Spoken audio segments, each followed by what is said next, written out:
Boa noite a todos. Estamos ao vivo para mais uma live do Instituto Calvinista de Filosofia. E hoje a gente vai dar continuidade à nossa série abordando as profecias do livro de Daniel, né? Nós estamos fazendo uma série de exposições, né, com o irmão Ranieri, abordando as profecias de Daniel a partir de uma perspectiva pós-milenista, né? Então eu vou passar para o irmão Ranieri, né, para ele dar continuidade à sua exposição. Boa noite a todos. Mais uma vez, Maciel, muito obrigado aí pelo convite. Espero dar conta aí dessa série. E sabendo que o público do Instituto Calvinista é um público que gosta de se aprofundar um pouco mais, e há coisas, por exemplo, de divisões do livro de Daniel, há detalhes de divisões que talvez sejam um pouco desnecessários para essa introdução, mas com o tempo a gente pode ver com mais detalhes, como você falou, sobre as profecias, numa perspectiva escatológica diferenciada. Mas, dando continuidade, e com permissão aqui sua e do pessoal que vai acompanhar a gente, dando continuidade aonde paramos, né, no vídeo anterior, que nós estávamos vendo a dedicatória que João Calvino escreveu ao comentar o livro de Daniel.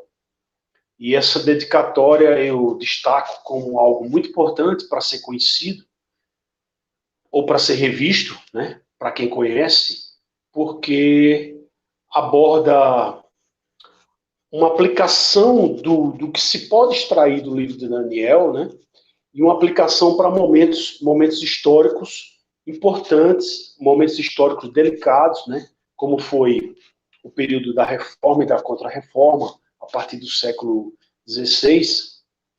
E retornando novamente ao século XVI, e ainda na introdução, já que nós pretendemos fazer uma série, nós temos basicamente que entender aquele contexto, né, de perseguição religiosa, de perseguição, nações contra as nações, ali na Europa, basicamente, por causa da reforma, né? Países divididos pelo catolicismo e pelo protestantismo. Então, nesse contexto, a dedicatória que João Calvino faz em 1561, ao abordar o livro de Daniel, é muito interessante. Quem não assistiu, a gente fez a introdução no vídeo anterior sobre o início dessa dedicatória, com as aplicações da própria escrita de João Calvino, né? Entendendo que, nesse momento, só para contextualizar, no final de 1500, 1550, por volta de 1550, 1555, até 1558, nós temos aquele contexto que eu até abordei no vídeo anterior, daquela tentativa dos franceses colonizarem um pedaço ali do Rio de Janeiro por volta dessa década de 1555 a 1558. 1558 é a data que houve aquele acontecimento do martírio, né, dos protestantes na Baía de Guanabara. Muito interessante rever essa história também, né? E esse contexto, em 1559, Calvino começou a pregar em Daniel com o propósito de se preparar e de preparar os seus irmãos franceses e irmãos de todos os países ali da Europa que estavam envolvidos, engajados na reforma. Ele escreveu com um propósito até de preparação para aquelas fases, daquelas guerras religiosas que sucederam esse texto de Daniel que Calvino trouxe para aquela época. Por volta de 1559 ele deu início. 1560 ele já estava terminando. Veja quanto tempo durou. Ele pregou, ele deu palestras sobre esse livro, preparando os irmãos protestantes, desde Genebra, aos irmãos franceses. A dedicatória, né, é dirigido exatamente para os irmãos franceses. Em 1561 ele faz a dedicatória. Então perceba o seguinte: todo um contexto de perseguição. Se a gente olhar para poucos anos antes, houve perseguição até aqui no Brasil, reflexo dessa perseguição que estava acontecendo na Europa, especialmente na França. Calvino já estava mais de 20 anos afastado de sua terra natal, ele é francês, ele já praticamente 25 anos afastado, e de Genebra, preocupado com os irmãos, especialmente os irmãos da França, escreveu, pregou sobre Daniel.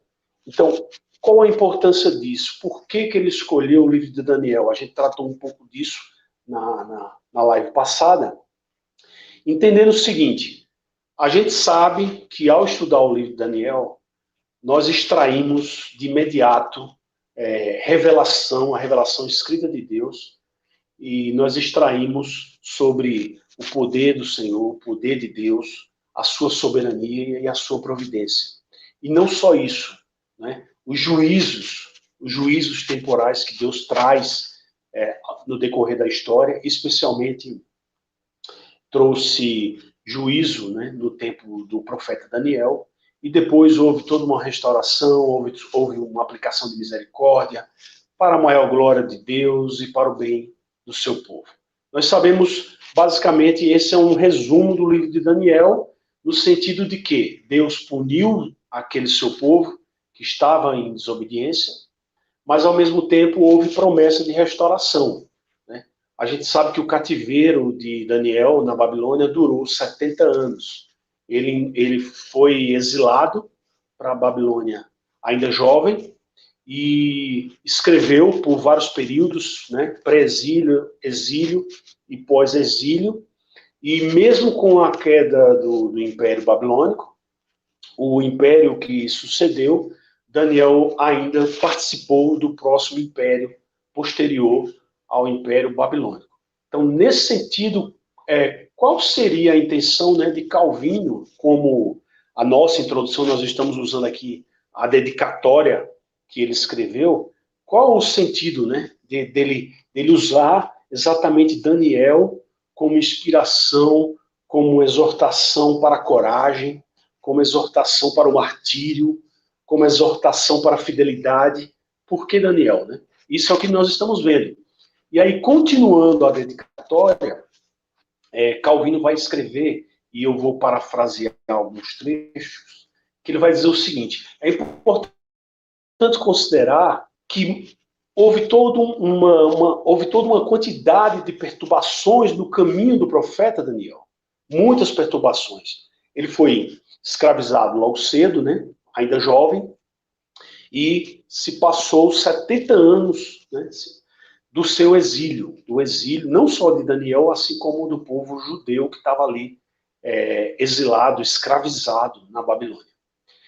E aí Calvino diz: por nenhum outro rei, com exceção de Nabucodonosor, foi ele tão bem tratado, no caso Daniel foi tão bem tratado, que até mesmo, né, temos que entender que, ao mesmo tempo que o rei, estrategicamente, o rei Nabucodonosor, levou aqueles jovens, né, naquela primeira leva de exílio judaico, e depois houve toda uma sucessão de invasões ali naquela região da Judéia, e também, posteriormente, destruição do templo e destruição de Jerusalém, né? Então, há relatos da destruição de Jerusalém no Antigo Testamento, e nós vamos ver tipo uma repetição acontecendo no primeiro século, com a invasão do Império Romano, ali naquela mesma região, destruindo novamente o templo e destruindo a cidade de Jerusalém. Nesse sentido, né, quando a gente reconhece, né, esse poder desse rei Nabucodonosor do passado, mais de 500 anos antes de Cristo, por volta de 550, 560 anos antes de Cristo, contextualizando a cronologia, nós sabemos do final da história, né? Nós já vamos dar um tipo de spoiler aqui, e para quem não conhece, a maioria já conhece, que Nabucodonosor recebeu um juízo de se transformar num animal, né? Que Deus é justo. Deus, ao mesmo tempo que ele usa uma nação, como ele usou várias nações e pessoas para trazer juízo temporal para o seu povo, posteriormente Deus veio a cobrar justiça dessas pessoas que praticaram o mal. No caso, Nabucodonosor chegou a passar pela situação de bestialidade, de se transformar num animal, e a partir do momento que ele se transforma num animal, depois de um período, ele reconhece o Altíssimo, ele reconhece o poder soberano do Altíssimo. Essa é a história que está lá, relatada em Daniel, e que a gente vai ver aos poucos os capítulos e alguns versículos no decorrer dessa série. A introdução, eu estou usando, novamente, só para contextualizar, estou usando João Calvino na dedicatória de 1561, ao pregar sobre o livro de Daniel. E aí ele diz, na dedicatória, nas mãos dos demais sofreu crueldades, até que com a queda repentina de Belsazar e a pilhagem da cidade foi transferido para os novos governantes.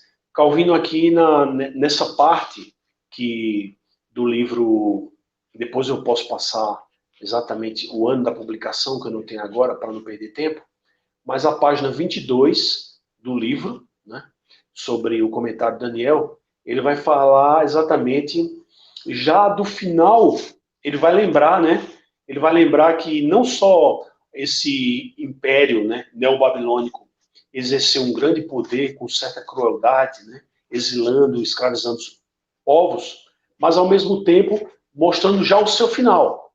E aqui, quando ele se refere à destruição repentina de Belsazar e a pilhagem da cidade, ele já se remete àquela passagem em Daniel, que Daniel faz a leitura do texto escrito na parede, de forma sobrenatural. Aquele texto aparece na parede, e aquele texto traz a condenação a Belsazar, que já era descendente de Nabucodonosor. E aí a história vai narrar que um rei estrangeiro decide tomar a cidade cercada, murada da Babilônia, e ela era uma cidade intransponível, né?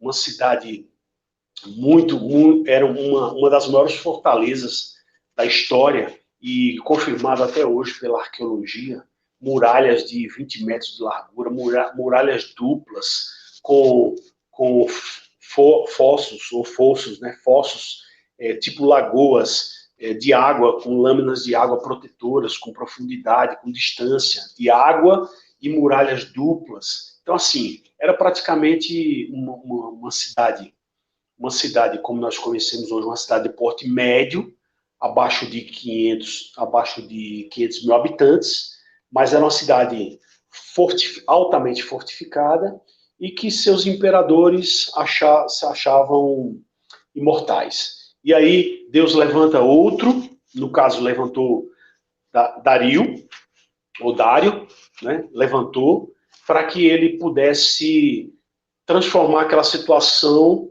e retirar aquele povo judeu, né, declarar uma certa liberdade religiosa, uma liberdade de cidadania, e que muitos voltaram para Jerusalém e começaram a reconstrução. Nós temos relatos disso em Esdras e outros livros que fazem referências também a essas profecias, em Jeremias e em Isaías. Nós temos muitas profecias nesse sentido. Não é o momento ainda da gente tratar a questão dos textos e examinar seus contextos. Ainda não é o momento. Mas nós estamos fazendo apenas uma introdução para perceber a importância de trazer essa história, importante momento, no caso, Calvino trazendo exortação e consolo e encorajamento para os irmãos franceses que estavam sofrendo perseguição. Isso antecede as guerras civis, e vamos chamar de guerras civis e religiosas na França, que duraram praticamente 40 anos, menos um pouco, e aproximadamente de 9 a 10 guerras religiosas sucederam. É como se essas palavras que nós estamos ouvindo dessa dedicatória, usando o profeta Daniel para exortar os irmãos a terem coragem, a perseverarem. Essas passagens de Daniel, está servindo para que os franceses protestantes se preparassem, e não só os franceses protestantes, como os protestantes em geral, ali na Europa, eles se preparassem para uma sequência de guerras, né? E é como se nessa data de 1560, 1561, ele tivesse como que fazendo uma leitura do seu tempo e de forma, como é que eu posso dizer, uma forma mais sensível de ler os acontecimentos do seu tempo. João Calvino estava se preparando e preparando os irmãos para uma sucessão de carnificina, de perseguição, de guerras religiosas, e que vai culminar na noite de São Bartolomeu. No tempo dessa escrita, ele nem imaginava que esse acontecimento, esse fechamento, após mais de 30 anos depois do que ele escreveu, aconteceria a noite de São Bartolomeu, com um massacre de milhares de protestantes na França, em Paris.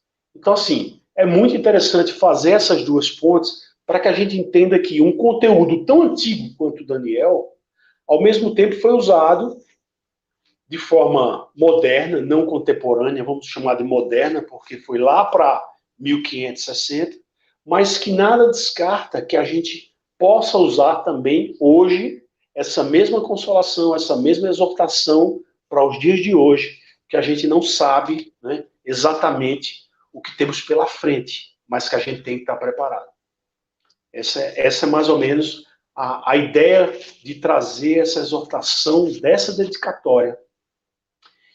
E olhando para os livros antigos, olhando para as histórias antigas, e criando uma linha temporal, né, histórica, exortativa, bíblica, para que a gente use os ouvidos espirituais e para que a gente possa se preparar melhor para cada dia.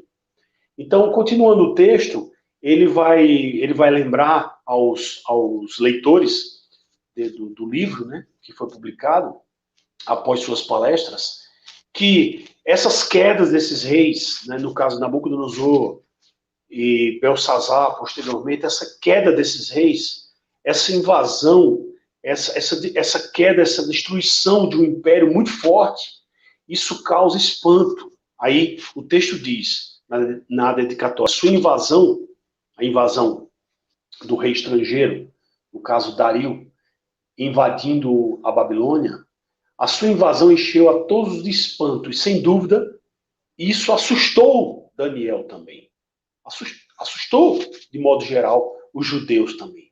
Porque eles estavam há 70 anos de cativeiro. Em 70 anos de cativeiro, certamente chegou desânimo, chegou incredulidade, porque haviam profecias, né, desde Jeremias, falando desse período de cativeiro. E nesse período de cativeiro, Daniel, com sua fé, ele acreditou e ele sempre se manteve firme, né, apesar das circunstâncias. Então, nós temos aqui que isso provavelmente assustou, né, a queda de um império tão poderoso e a libertação, né, que Dario chegou como libertador, né, e essa libertação de uma escravidão antiga, uma escravidão de décadas, né, algo muito difícil, né, algo muito difícil para o povo judeu. E aí o texto diz que apesar de singularizar-se como o favorito de Dario, né? Dario, como queiram, ao ponto de sua escravidão ser quase tolerável, a inveja dos príncipes, com a sua perversa conspiração, o colocava em grande perigo. A gente sabe que Daniel tinha uma postura tão firme durante o seu período, né? Durante sua vida, praticamente a sua maior parte da sua vida na Babilônia, ele se manteve tão firme e Deus usou ele tão poderosamente, né, ao revelar a ele conhecimento, sabedoria, sonhos, visões, que o próximo invasor, que se tornou libertador, preservou a vida de Daniel. E Daniel também serviu ao Império Persa, Medo-Persa. Então, assim, continuando o texto, no entanto, Daniel, ele se preocupava não só com ele, mas com o seu povo, e passou por muitos sofrimentos, passou por muitas ansiedades quanto aos negócios de Estado. Ele participou politicamente, né, ele participou de forma ativa nesses governos desses impérios, né.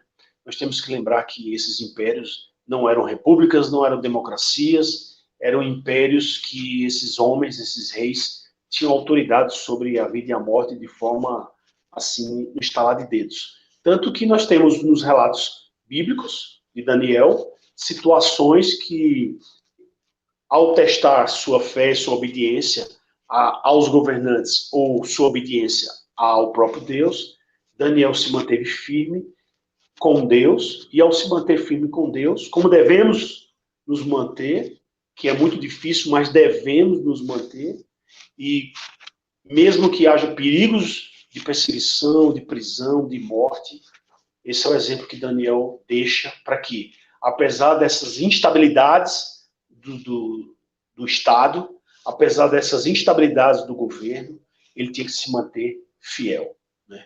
Porque ele conhecia as promessas, né? Ele sabia que aquele cativeiro ia passar e Deus preservaria sua vida ou guardaria sua alma de todo jeito. Então nós temos que entender que Calvino está usando esse contexto que eu estou parafraseando para fortalecer os irmãos franceses, trazendo a memória para vocês novamente sobre a dedicatória que está nas preleções sobre Daniel. E aí ele termina o parágrafo dizendo o seguinte: vemos uma incomparável resistência no fato de sua fé não haver falhado. A fé de Daniel não falhou, após ter ficado tanto tempo suspenso, né? Após ter passado tanto tempo sendo jogado de um lado para o outro, em sucessões de problemas e tempestades, ele não se afogou. Isso é a exortação que Calvino faz, que eu acho apropriado para que a gente faça uma introdução ao livro de Daniel. Aí ele vai tratar exatamente as profecias. Aí ele até diz, Calvino diz, agora trato das profecias propriamente ditas. As mais antigas foram projetadas para os babilônicos, em parte porque Deus desejava dar ao seu servo, né, uma credencial de poder, que ele tinha a proteção de Yahvé, que ele tinha a proteção do Criador, e que essa proteção não era para que ele se sentisse, né, melhor do que ninguém, mas para até convencer aquela nação orgulhosa da Babilônia que eles tinham um limite para tocar, para avançar sobre um servo do Criador.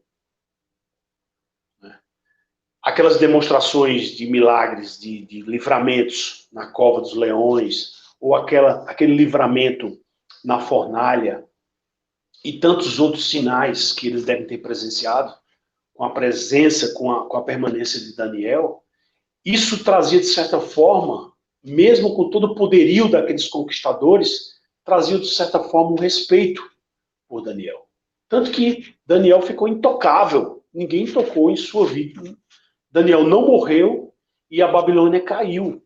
Veja que interessante, né? E Calvino está trazendo isso aos irmãos franceses, aos protestantes, e talvez nem imaginando a sucessão de guerras que viriam pela frente, e nem o massacre lá no final, quase 40 anos depois dessa escrita, da noite de São Bartolomeu, de milhares de pessoas, né, de crentes, mulheres, crianças, jovens que estavam ali naquela noite, que a gente ainda vai tirar um tempo para examinar isso. Quem puder nos acompanhar vai participar um pouco dessa história. E aí ele diz, por outro lado, o nome de Daniel deveria ser digno de respeito entre os gentios. Muitos gentios iriam respeitar o nome de Daniel para que ele pudesse usar da sua autoridade, não a autoridade inata, mas a autoridade que Deus deu a Daniel, para que ele pudesse usar essa autoridade, né, como um exercício de ofício profético entre o povo de Deus, entre o seu próprio povo. Né? Depois de haver tornado sua fama, né, Daniel ganhou uma certa fama entre os caldeus, Deus o incumbiu de profecias mais importantes, profecias exclusivas ao povo eleito. Então nós temos, aqui vamos entrar um pouco sobre a divisão do livro. Né? Inicialmente nós temos aquela história de, propriamente sobre Daniel e seus amigos, e seu povo inicialmente, né? Depois as profecias sobre a Babilônia, profecias que trouxeram uma certa credibilidade e autoridade para o ofício profético de Daniel, e também profecias que apontam, que demonstram, que revelam sobre o poder do reino de Deus, sobre todos os reinos. Isso é fantástico. Isso é maravilhoso de conhecer. Para quem precisa, para quem necessita dessa palavra como pão, para quem necessita desse conhecimento para a formação da nossa vida, esse conhecimento de saber que há revelações específicas sobre o crescimento do reino, o poder do reino, isso nos fortalece. Então, nesse sentido, Deus deu tudo isso a Daniel. Deus deu revelação sobre aquele povo que ele estava convivendo e também sobre o reino do próprio Deus. Como seria o desenrolar disso na história. Isso ele deu e está revelado no livro de Daniel. E Calvino cita tudo isso que eu estou falando aqui, parafraseando. E aí ele continua: Deus de tal maneira acomodou as profecias ao uso do povo de tempos passados, atenuando a tristeza com recursos oportunos e sustentando as mentes que hesitam, né, até o advento de Cristo. Ou seja, essas profecias, não só de Daniel, mas Jeremias, por exemplo, que vai demonstrar, né, sobre esse poder do reino, isso faz com que esse conhecimento desse poderio de Deus sobre a criação, sobre a história, atuando com sua providência sobre a história, isso faz com que seja oportuno que a gente use isso como recurso. É isso que ele está dizendo. E que isso faça com que nossas mentes se fortaleçam. Mentes que podem hesitar, mentes que podem enfraquecer, ora subir um pouco. No caso, para fortalecer a nossa fé, para fortalecer, como fortaleceu a fé do povo de Deus durante centenas de anos, até o advento de Cristo. E haverá profecias sobre Cristo. Haverá profecias, especialmente aquela pedra que derruba todos os reinos e cresce, né? E que não há um retorno, não há algo cíclico para esse reino. Não é um reino que vem e depois vem outro, depois do reino de Cristo. Não há outro maior do que esse reino de Cristo. Isso vai ser revelado também, está revelado no livro de Daniel. Não menos relevante para o nosso tempo. Calvino disse, não menos relevante para o nosso tempo. Ele estava em 1560. E nós podemos dizer o mesmo, não menos relevante para o nosso tempo. Nós podemos também dizer isso. Pois aquilo que foi previsto, né, aquilo que foi previsto sobre essas quedas dessas monarquias, né, que esses impérios são passageiros, e que, ao contrário desses impérios passageiros, há um império que é perpétuo, há um império que é eterno, que é o reino de Cristo. E esse reino de Cristo, ele traz benefícios tanto para aqueles leitores posteriores a Daniel, até o advento de Cristo, e mesmo após Cristo, isso serve de benefício para a igreja, de benefício para o povo de Deus. E Deus, de forma revelacional, ele está comprovando, mostrando, e nós estamos repetindo hoje em palavras, que o poder terreno, todo poder terreno que não é fundamentado nele, está fadado ao fracasso. Todo poder terreno que não é fundamentado em Cristo está perecendo. Veja, isso é muito importante. Isso é uma aplicação para nós e para o fortalecimento da nossa fé. Os reinos se abalam. Os reinos caem. As monarquias caem. Os imperadores são derrubados. Rápidas destruições.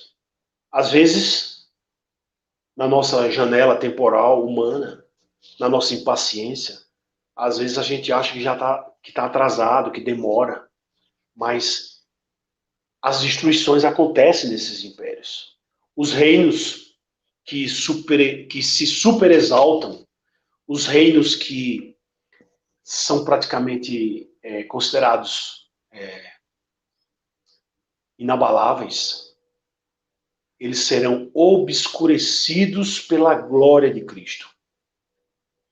Calvino diz exatamente isso, que esses reinos serão obscurecidos pela glória de Cristo.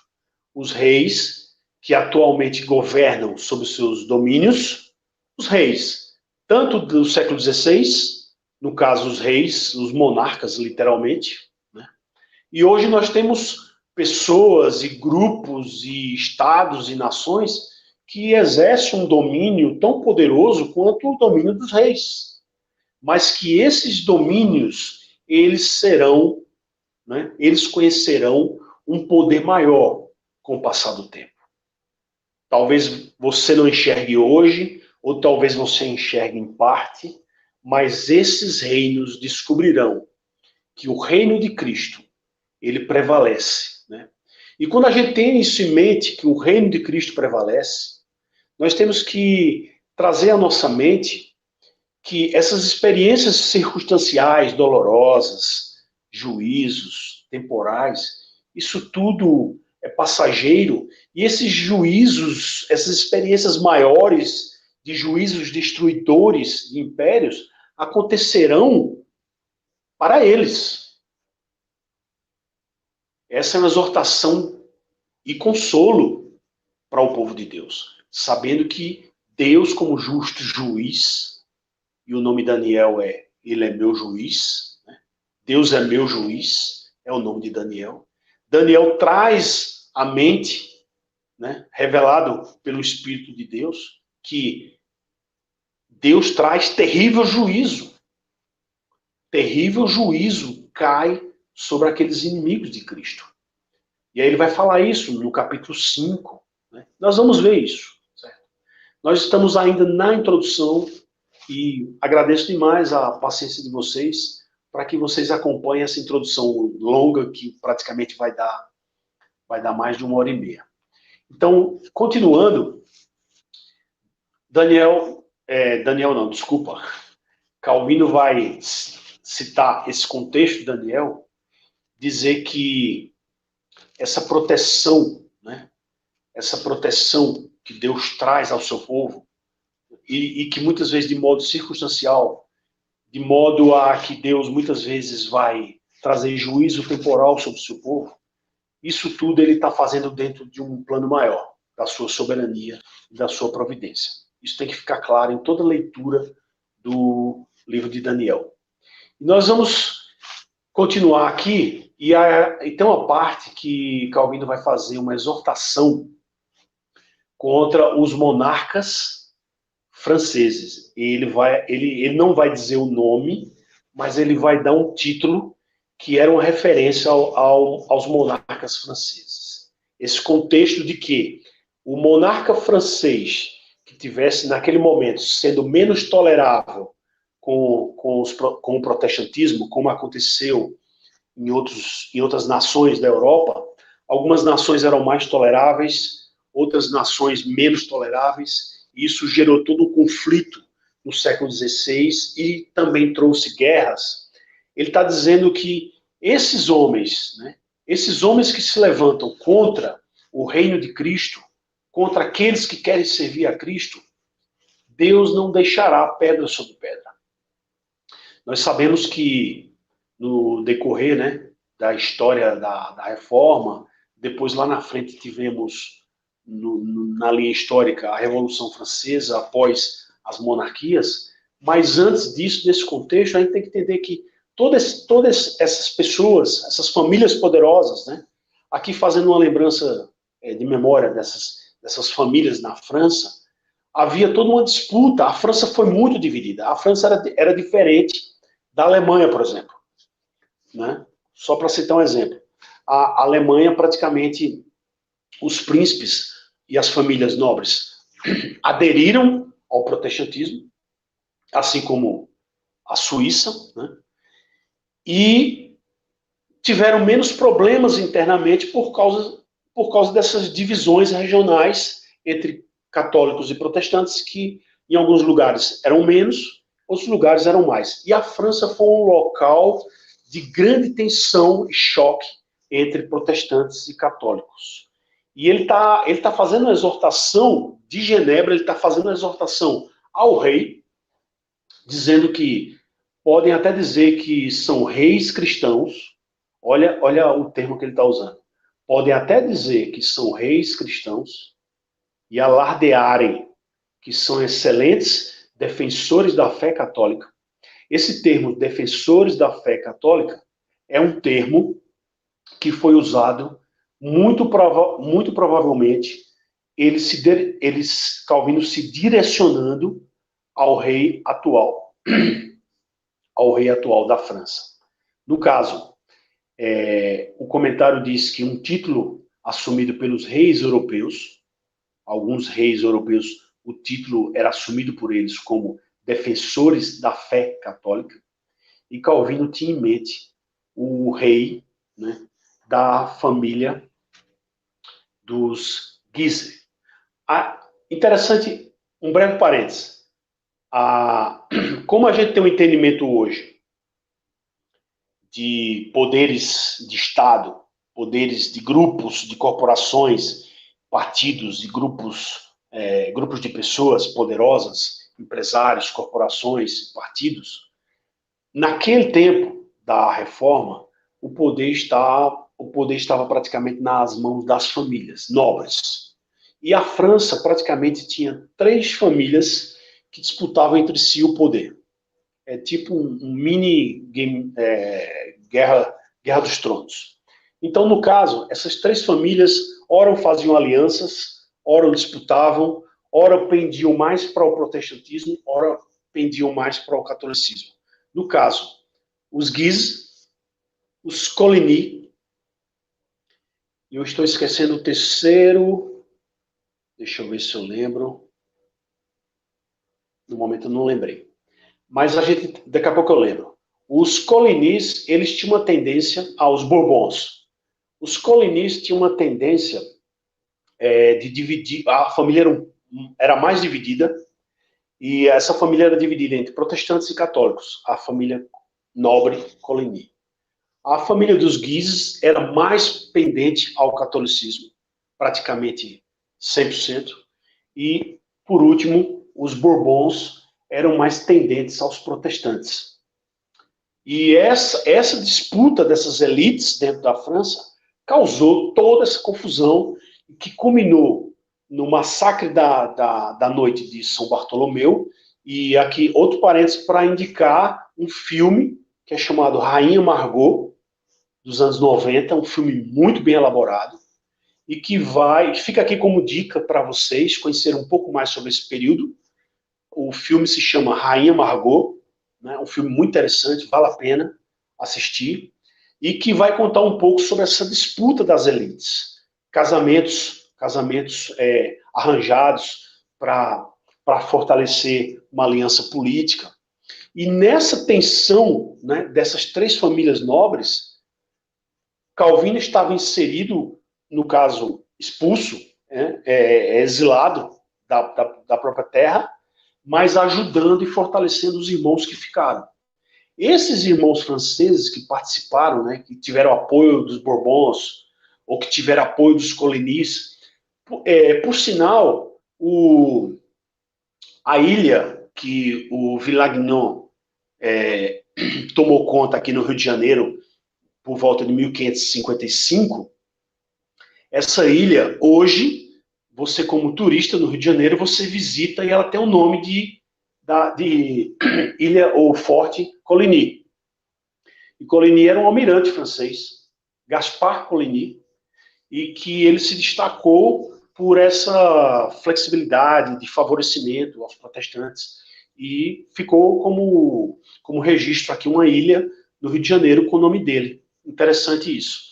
Então, assim, nesse contexto dessas guerras familiares, Calvino estava criticando o rei, de forma profética, criticando o rei, assim como nós não podemos perder essa tendência de exortar governantes, não só criticá-lo politicamente, não só criticar pelo partido, mas criticar também no sentido de como pessoa e seus valores. Nós temos esse dever, né? Sendo discípulos de Cristo, nós temos esse dever. E Calvino vai fazer essa crítica ao rei e vai dizer que essas atitudes, elas são vãs. Essas atitudes contra o reino de Cristo são atitudes vãs, são atitudes vazias, porque estão batendo de frente com o verdadeiro reino de Cristo. Porque, no caso, o que aqueles irmãos queriam era trazer a Bíblia para sua própria nação em sua língua nativa e trazer a liberdade de culto. E não estar preso àquele sistema que tinha toda uma ligação, né, vamos dizer assim, de corrupção moral com essas famílias com interesses políticos, com interesses econômicos, com interesses de poder. E não estou descartando que aqueles que também tinham interesse de apoiar os protestantes estavam isentos disso. Essas famílias também, esses nobres, eles visavam seu espaço, eles visavam conquistar poder. Mas, em meio a isso, em meio a essas manobras, a esse jogo de famílias e elites dessa época, a Igreja de Cristo estava ali. Né? Os huguenotes, né? Que buscavam com sinceridade louvar a Deus, orar ao Senhor, conhecer as Escrituras em sua língua e não ficar ouvindo em línguas estranhas, no caso em latim, e não era permitido a liberdade de ter as Escrituras em suas mãos, em suas casas. Tudo isso era o contexto da reforma. Vocês conhecem bem isso. E aí ele diz, continuando, que o trono e o cetro de Cristo nada mais é do que o Evangelho. O trono e o cetro de Cristo nada mais é do que o ensino do Evangelho. Né? Somente quando todos... Isso aqui é uma exortação belíssima. Uma exortação que antecedeu as guerras religiosas. Ele diz, somente quando todos, da mais alta à mais baixa estirpe, ouvirem sua voz, a voz de Cristo, voz de serena docilidade para com suas ovelhas, e seguirem para onde quer que ele chame, é que sua majestade brilhará e seu reinado prevalecerá.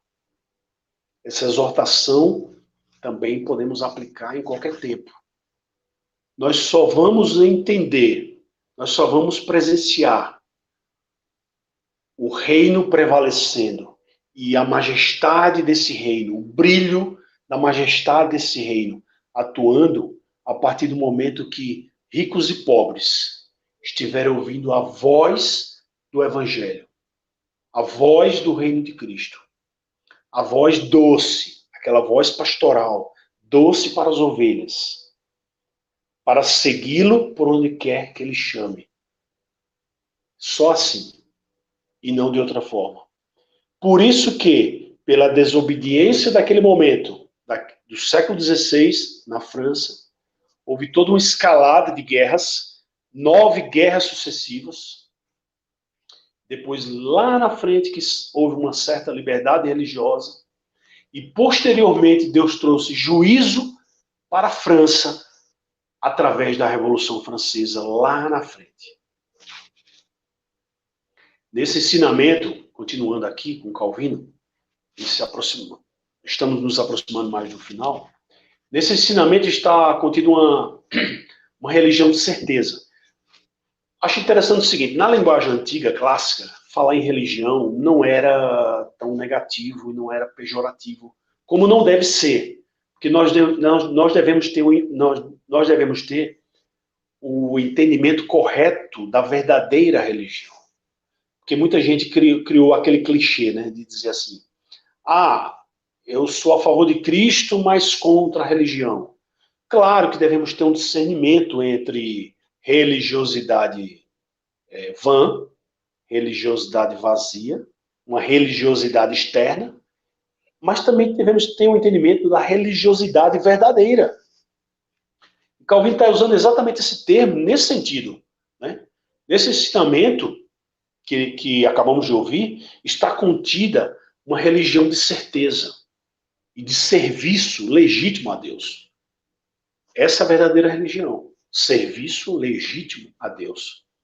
Nela prevalece, nessa religião verdadeira, prevalece salvação eterna do homem e a verdadeira felicidade.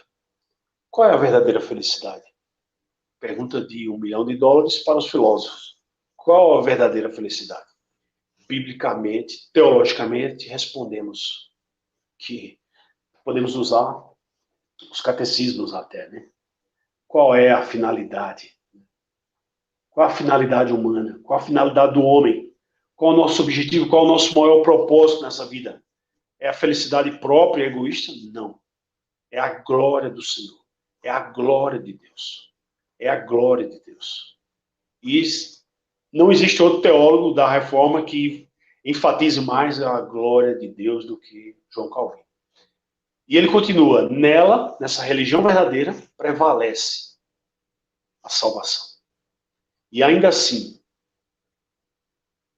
eles não só repudiam em todo lugar, no caso, os perseguidores dessa verdadeira religião, no sentido de fidelidade ao Senhor e serviço legítimo a Deus, e de ouvir o Evangelho de Cristo. Essas pessoas que perseguem não só estão repudiando, né, as pessoas, mas também estão ameaçando, expulsando, usando de terror, usando de ferro, usando de fogo, usando de violência para exterminar. Esse é o choque. Tanto esse choque maior entre o reino de Cristo e os reinos do mundo, os reinos humanos, os reinos terrenos, os reinos carnais, os reinos ímpios e o reino de Cristo. Existe esse choque, mas existe a vitória e a promessa da vitória e o poder maior para esse reino de Cristo.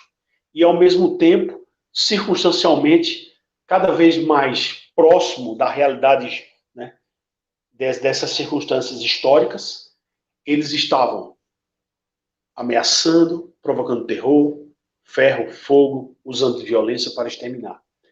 Na live anterior, nós falamos um pouco do que aconteceu na Baía de Guanabara, de que, por causa de divergências religiosas, os próprios franceses que estiveram aqui tiveram um conflito entre eles mesmos e houve até sentença de morte entre eles.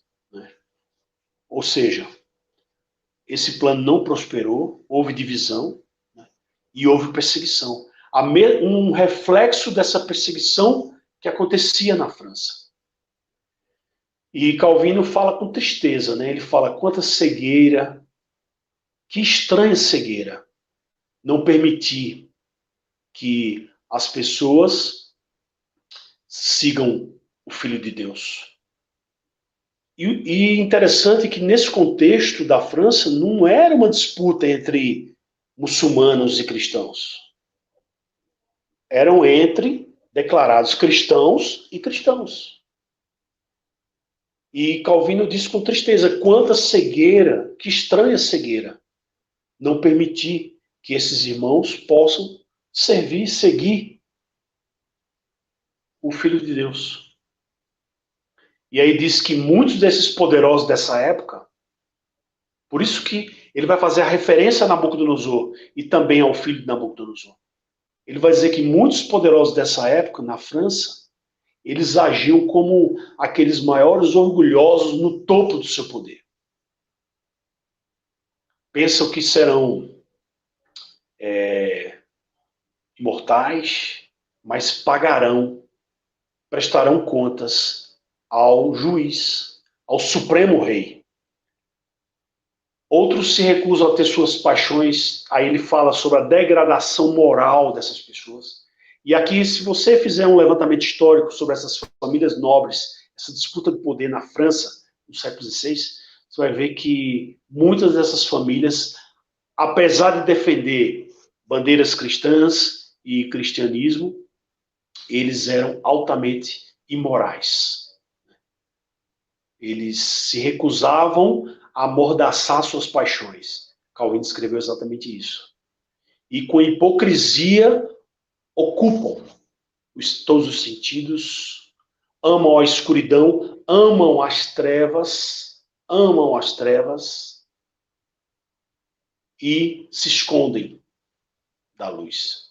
No entanto, não há maldição pior. E aqui Calvino traz até uma certa oração imprecatória e uma certa maldição para aqueles nobres perseguidores na França. E ele diz, não há maldição pior do que o medo de Herodes.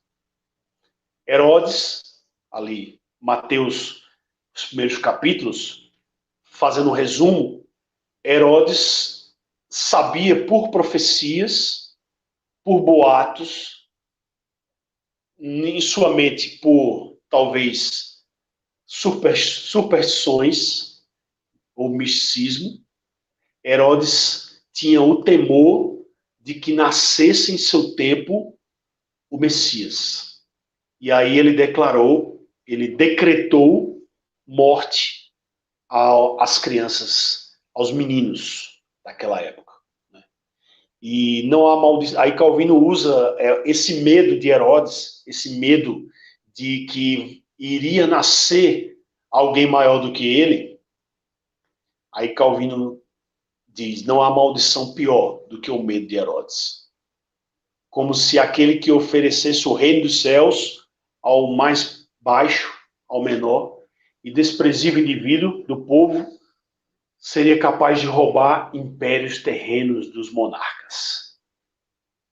Aqui ele está fazendo uma comparação desse medo que Herodes teve do nascimento de Cristo, na época do nascimento de Cristo, esse medo que provocou assassinatos, que provocou um ódio, que decorrente desse medo, esse mesmo sentimento Calvino traz para aqueles imperadores daquela época, sabendo que eles estavam tremendo, eles estavam com um temor, um certo temor, né, de que esses impérios terrenos, desses monarcas, passam por esse temor. No fundo, Deus coloca esse temor. E hoje nós temos cortinas fechadas, cortinas de ferro, nós temos impérios, nós temos grupos poderosos nesse mundo e sabemos e temos que trazer essa memória de que Deus modifica as estações, derruba reis, e nós temos isso por escrito, né? Daniel capítulo 5 vai falar desse poder de Deus de mudar impérios, de derrubar impérios, de mudar reis. Vai falar sobre tudo isso. Além disso, é necessário apenas que um olhe em direção ao outro para que uma união mútua o coloque numa associação mortal sob o jugo da impiedade. Aqui ele está falando o seguinte, que a partir desse medo, né, do reino de Cristo se aproximando, A partir desse medo, grupos se juntam, pessoas se juntam, reis se aglutinam, se aglomeram em união mútua, para que nessa associação eles possam buscar algum tipo de defesa. Que Calvino fala sobre associação mortal sob o jugo da impiedade. Eles se juntam, e está lá no Salmo 2. Os reis se juntam. Eles se juntam para se rebelar contra o reino de Deus. E Deus, em seu poder, zomba e ri. E exorta, dizendo que trará o seu juízo. Se houvesse considerado seriamente as questões corretas e verdadeiras, se apenas tivesse aberto seus olhos, o conhecimento não seria obscuro. Calvino está fazendo a exortação, dizendo que esses nobres, se eles abrissem os olhos, não precisava ser assim.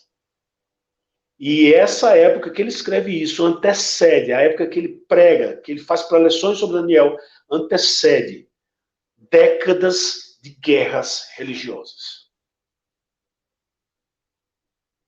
Aqui chegando perto do final, irmãos, ainda usando, parafraseando esse texto maravilhoso, essa dedicatória, esse contexto, né, de perseguição, que sirva de exortação para nós em qualquer época. Em épocas de paz, estamos afiando nossa espada. Se for necessário em época de guerra, temos o norte. Temos fontes de exortação. Temos fontes proféticas para permanecer firme. Assim como Deus tem levantado esses homens do passado para trazer essas exortações. E ele continua, porque é um tanto comum ocorrerem sérias comoções quando Cristo se apresenta com o seu evangelho. Onde Cristo se apresenta com o seu evangelho através dos missionários, através de seus pastores, através do seu povo, através de sua igreja, as coisas acontecem. Comoções acontecem. E muitas vezes, essas comoções, esses movimentos, são como placas tectônicas, nós podemos dizer, contextualizar assim. Por quê? Muitas vezes a ordem pública sai do prumo. Por isso que os apóstolos eram considerados, né, os tumultuadores do mundo. E o próprio Calvino também, em algumas passagens, eu não tenho o exato endereço dessa passagem, mas possivelmente nas Institutas, ele vai falar exatamente isso. Que, como ele está falando aqui, que onde o evangelho se apresenta, a ordem pública se altera e acontece que os protestantes, ou os crentes, ou a igreja, ou o povo de Deus, ou os cristãos, de modo geral, quando eles atuam fortemente, né, trazendo o evangelho, eles tumultuam o mundo. Eles tumultuam a sociedade. Eles trazem uma certa desordem momentânea, pública, porque há todo um choque cultural. Nós temos relatos em Atos que quando os apóstolos chegavam numa cidade grega, politeísta, eles, ao trazerem o evangelho, acontecia que isso causava uma grande confusão entre pessoas que se convertiam, pessoas que estavam envolvidas com comércios de idolatria que abandonavam, pessoas que estavam envolvidas com literatura de idolatria abandonavam, acabava interferindo na política local, acabava interferindo na cultura local, e eles acabavam recebendo um rótulo de tumultuadores do mundo. Isso, uma referência a Atos, uma referência ao que aconteceu na Reforma, e que pode acontecer novamente, né? Quando a gente tem essa calmaria, essa pacificação, né? E que o mundo está muito parecido com a igreja, ou a igreja está parecida com o mundo, melhor dizendo, acredito que algo tem que acontecer. As placas tectônicas devem se mover novamente. o Senhor da história, o Senhor controlador da história, deve mover novamente essas placas. Eu não estou falando do fim do mundo. Eu estou falando do momento circunstancial, janela histórica, micro, certo? Nosso tempo, e não estou me referindo ao futuro. O futuro eu vejo vitória do reino. Eu vejo vitória do reino na história. Mas momentos circunstanciais, momentos que Deus precisa trabalhar com o seu povo, momentos como Deus levantou seus profetas contemporâneos, no caso, a voz profética dos reformadores, para trazer exortação para que o povo perseverasse. Nesse sentido, eles devem persistir no ensino divino, né? E não recuar. Essa é a exortação. E nós devemos, ao lermos os profetas, no caso Daniel, no buscar aquela palavra que nos fortalece a nos mantermos fiéis. Essa é a exortação. Se mantenha fiel. E Deus cuidará. Deus transformará os reinos. Deus está transformando esses reinos. Então, ele continua dizendo que muitos acusam porque a reforma está trazendo muita confusão social, a reforma está trazendo muitas mudanças, perturbações, e que muitas dessas perturbações, o próprio Calvino, ele reconhecia como não boa, como detestável. Certas coisas ele não gostava que acontecesse. Um exemplo, efeitos colaterais de um avivamento, efeitos colaterais de uma reforma, efeitos colaterais de uma mudança cultural. No meio da mudança boa, vai vir junto coisas ruins. Essas coisas ruins, no caso do contexto de Calvino, no século XVI, eram as guerras. E essas guerras, nós sabemos que em guerras não há só inocentes. Há muita gente que está envolvida plenamente, de forma impiedosa nas guerras, e cometem injustiças e impiedades. Até a própria igreja. A igreja em guerra, cristãos contra cristãos, como aconteceu, vai ter dos dois lados acontecimentos injustos e impiedosos. E o próprio Calvino ouvia relatos dizendo, olha, aconteceu uma injustiça, morreu alguém inocente, ou aconteceu algo que não era para ter acontecido e foi provocado pelos protestantes, ou foi provocado pelos católicos. Ele dizia que reconhecia que haviam coisas ali que estavam acontecendo que eram coisas detestáveis, mas que teria que existir o discernimento correto de retirar essas coisas erradas e ao mesmo tempo saber que estava acontecendo uma transformação necessária, uma transformação boa, que era desenvolvida pelo próprio rei, pelo próprio Cristo na história. É isso que ele quis dizer. Muitas vezes nós temos que buscar esse discernimento, né? De que mesmo no avanço do reino, mesmo no avanço da justiça, nesse meio, os pecadores cometem injustiças, pecados. Né? Essas igrejas, as primeiras igrejas, os primeiros cultos que tivemos aqui na América do Sul, depois teve a expulsão tanto dos holandeses quanto dos franceses. Nesse tempo, os protestantes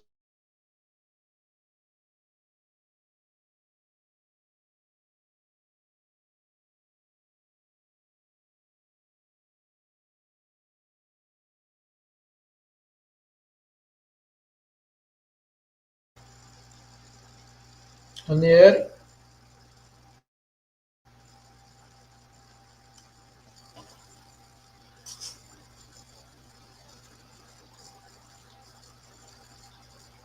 só um momento, gente. Vai entrar aqui em contato com o Ranieri, porque ele travou.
Maciel?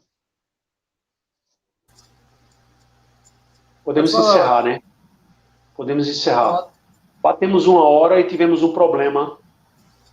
Tivemos um problema e batemos 1 hora. Então eu peço desculpa pela falta de conclusão, mas o tempo está dentro do esperado, mais ou menos 1 hora. E na próxima data que vamos publicar ainda, se Deus quiser, a gente continua e eu faço esse fechamento. Mas acredito que ficou mais de 90% aí do material. Certo, Varão. A gente vai encerrar aqui, gente. Por hoje, assim que encerrar, já vou combinar com o Ranieri a próxima data. Em breve a gente está divulgando, né? A ideia é, como eu falei para vocês, que seja uma série, né? Então a gente vai estar Agradeço. modo esse filme que é tão rico, né? Como o Ranieri vem mostrando aí, é riquíssimo no livro do Daniel para reflexões tanto do contexto histórico daquela época, como também para a nossa época, né? Como a gente conversou já lá antes, nos bastidores da primeira live, Daniel é tão atual para a gente hoje como era naquela época. Né? Então Deus abençoe vocês e até a próxima. Amém.